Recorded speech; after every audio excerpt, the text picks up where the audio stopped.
नमस्कार, CME news में आपका स्वागत है।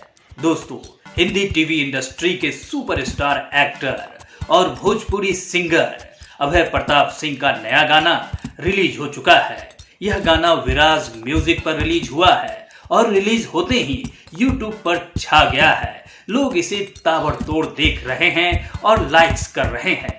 मशहूर एक्टर और सिंगर अभय प्रताप सिंह का नया गाना हमर फोनवा तू काहे उठावत नइखू को लोग खूब पसंद कर रहे हैं। इस वीडियो म्यूजिक एल्बम में उनके साथ उमिया शेख नजर आ रही हैं। दोनों की अदाओं को दर्शक खूब पसंद कर रहे हैं। काहे तू इतना डराइल बाड़ू, साफ साफ काहे बतावत नइखू। सुना जी, कुछ गड़बड़ भइल का? अरे हाँ। अगर आप भी इस गाने को पूरा सुनना चाहते हैं तो डिस्क्रिप्शन बॉक्स में लिंक दिया गया है, क्लिक करें और गाने का आनंद लें।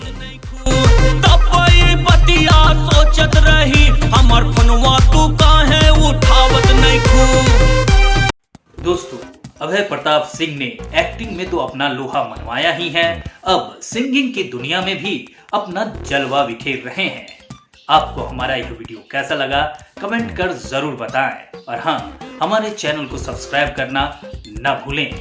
बहुत बहुत धन्यवाद।